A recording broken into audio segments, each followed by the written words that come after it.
बात सन 2012 की है। उस समय मैंने 11वीं कक्षा के लिए अपने गांव में ही केंद्रीय विद्यालय में दाखिला लिया था। मेरा माध्यमिक स्तर एमपी बोर्ड था और 11वीं में सीबीएसई पाठ्यक्रम, तो इसी वजह से मुझे अध्ययन में भी कठिनाई हो रही थी।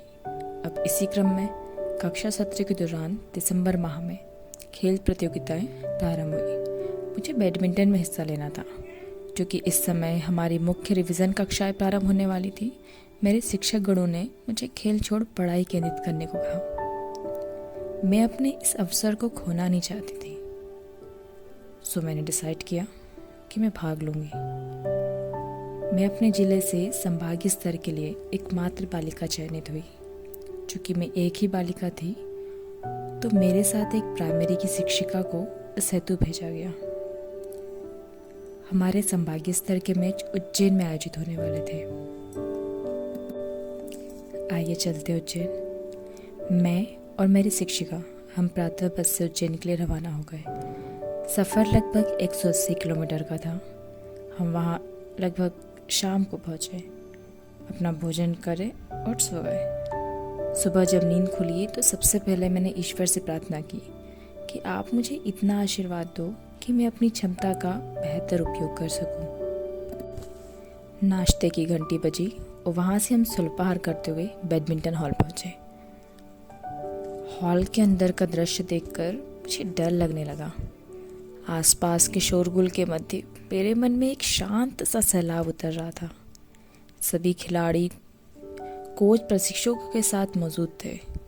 वे उन्हें विभिन्न प्रकार की रणनीतियाँ सिखा रहे थे। उनमें उत्साह और आत्मविश्वास को प्रभावित कर रहे थे। चूँकि मेरे साथ आई शिक्षिका खेल से अनभिज्ञ थी, अतः उन्होंने मुझे आश्वासन दिया कि तुम खुद पर विश्वास रखो। चूँकि मैं 11वीं कक्षा में थी, तो मुझे सीनियर वर्ग में खेलना था। मैचों की श्रृंखला शुरू हुई। मैंने 3 मैच जीत भी लिए। अब चौथा मैच फाइनल मैच होना था। चूँकि सीनियर वर्ग था, इसलिए इस मैच को अंतिम मैच घोषित किया गया। अब अधिक विलंब के कारण मेरे साथ आई शिक्षिका को किसी कारणवश हॉल से बाहर जाना पड़ा।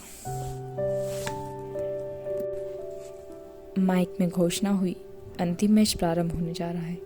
सभी खिलाड़ी व दर्शक कोर्ट से बाहर आ जावे।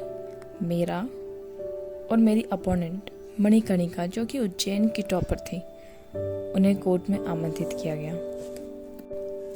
उज्जैन खिलाड़ी मणिकर्णिका जब कोर्ट में आई, तब उसके साथी गणों ने तेज तालियों के साथ उसका स्वागत किया। उनके कोच ने उन्हें समझाते हुए कोर्ट में भेजा।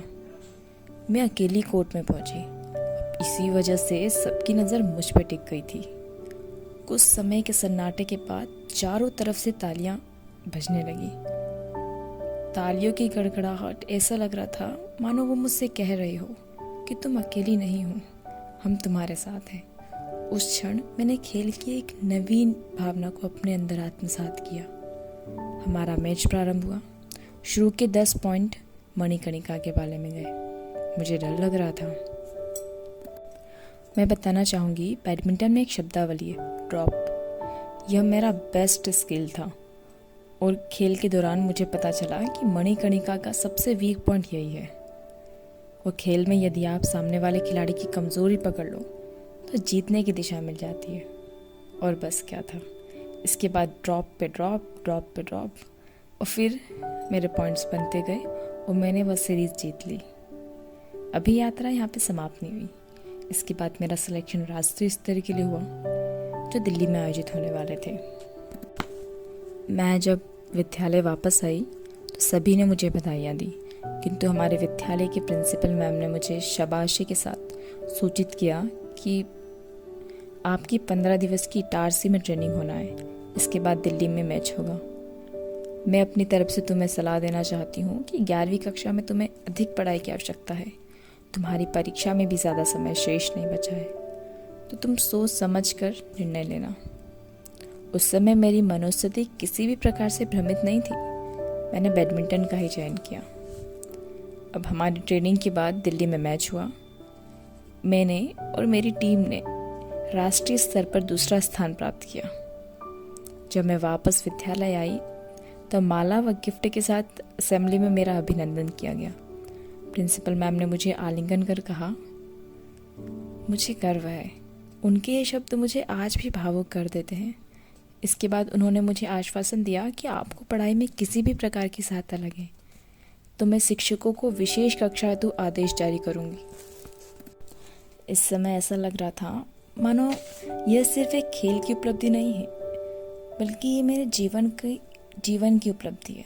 हाँ, यहाँ मैं आपको ये भी बताना चाहूँगी कि मैं 11वीं कक्षा में फर्स्ट डिवीज़न से भी पास हो गई। मेरा रिज़ल्ट भी प्रिंसिपल मैम ने मिठाई के साथ मुझे सौंपा। इससे मैंने जो शिक्षा प्राप्त करी, मैं आपको बताना चाहूँगी कि बड़े रास्तों को पार करने के लिए कभी कभी अच्छे रास्तों को भी छोड़ना पड़े तो डरना नहीं चाहिए। हमेशा श्रम की गरिमा पर यकीन रखें, फिर चाहे वो मानसिक श्रम हो या शारीरिक। Thank you.